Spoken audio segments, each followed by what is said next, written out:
Front cover.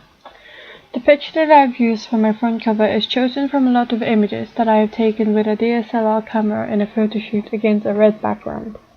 I have chosen this picture because the red background that I have placed against the model on my front cover. Even though on my plan I have chosen my model to be facing backwards holding a guitar pointing downwards on his back, I have chosen to do a high-angle medium shot instead where I can get a glimpse of him looking up at the camera. This gives more of a permanent focus on his face. I have also used lighting on every angle when I was taking the photo shoot so that there won't be any shadows casted on the shot. I had to enlarge the image that I took as well to take 3/4 of the page to make the model artist more emphasized in the music magazine cover.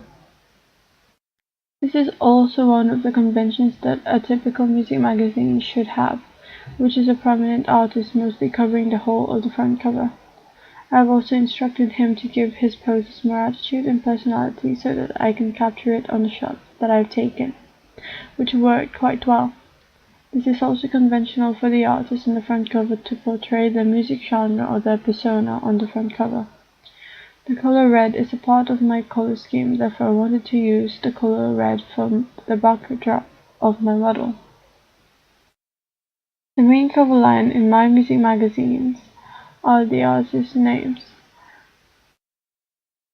which is the largest text after the title, and it also anchors the meaning of the image. I have decided to use the red and white colors for my color of the artist's name. I acquired the shade of red from the shade of my background. I thought that a lighter shade of red would benefit the dark shade of colors at the bottom of the front cover of my magazine, which makes it legible without trying to emphasize it with a drop shadow. The quote at the bottom of the artist's name was a smaller size as it is only there to give sense to the main image and cover line. It anchors both of them. However, the dark color of the text was a little dark, therefore it was illegible. I had to include a stroke / outline around the text to make it legible.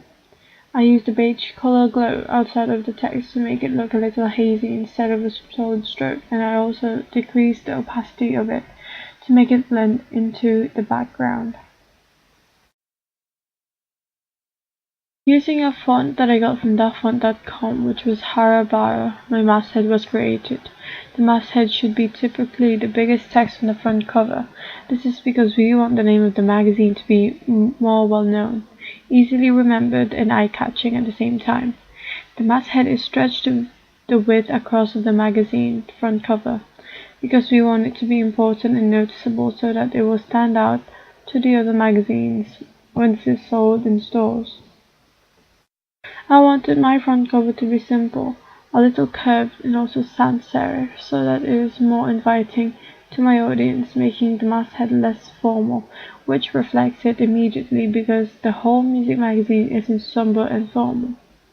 Simple style of text is better, which is what I have noticed during my market research on the existing music magazines to take inspiration and seek out other competitors at the same time.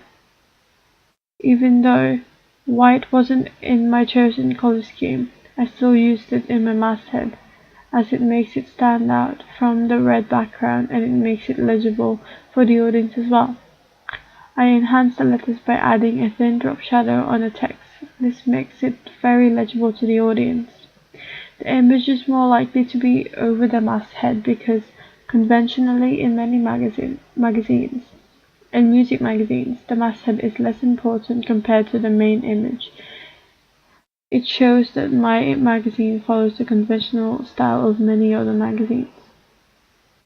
In my plan, the masthead was planned to be a Doc 11 font from dafont.com because it suited the indie rock genre. However, when I tried to put the masthead behind the main image, it made the masthead illegible. The positioning statement, which I have included just below the masthead on the bottom right, is a darker shade of red which I picked up from the background along with a stroke to make the positioning statement legible. Typically, the positioning statement of any magazine, including music magazines, have placed a positioning statement next to their masthead because it anchors it well. I used the light beige background color on the magazine's website and release date of the magazine as it looks legible and follows the house style. I have included a puff on the right-hand side of the magazine front cover. I planned it to be on the bottom left of the magazine, but I thought that it would give more importance and value to the reader that what they're purchasing includes something free. The text "free" poster is more emphasized and bolder because I wanted it to be more eye-catching to make my audience more likely to buy the magazine. The lists of bands that has the posters in the magazines are listed at the bottom of the puff, at a smaller text compared to the main text on the puff. The Skyline Plus section at the top of the magazine provides another overview of the bands which are featured in the magazine. I have done this to entice the audience to buy the magazine. The color of the strip of the background that goes along the top of the magazine is the beige light brown color, and the text is dark red taken from the background of my magazine. This makes the text legible and also follows my color scheme on my front cover. There are small circled dots in between the band names, which separates the bands together so it doesn't look cramped with the band names on the skyline. With the cover lines present on my magazine, I use a darker shade of beige light brown for the color of the text, a darker shade of cover lines, and second text which anchors the cover lines have a lighter color of light brown because it isn't that important. I have tried to make the cover lines as short as possible so that it doesn't crowd the main image and the front cover. I have also added a drop shadow on the cover lines as they are not very legible without the drop shadows. It emphasizes the cover lines more. For the cover lines, I have decided in my plan that I would use a rectangle background on the cover lines. However, when I created it on Photoshop, it looked too uniform, therefore I took it out and replaced it with a drop shadow instead.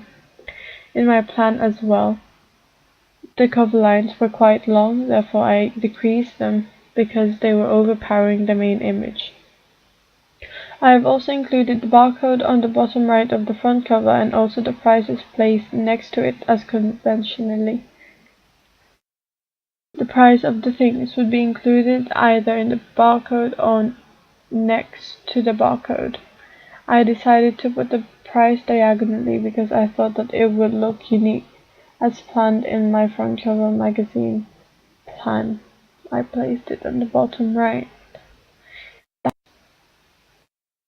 With the cover lines present on my magazine, I used a darker shade of beige light brown for the color of the text, and a darker shade for the cover lines.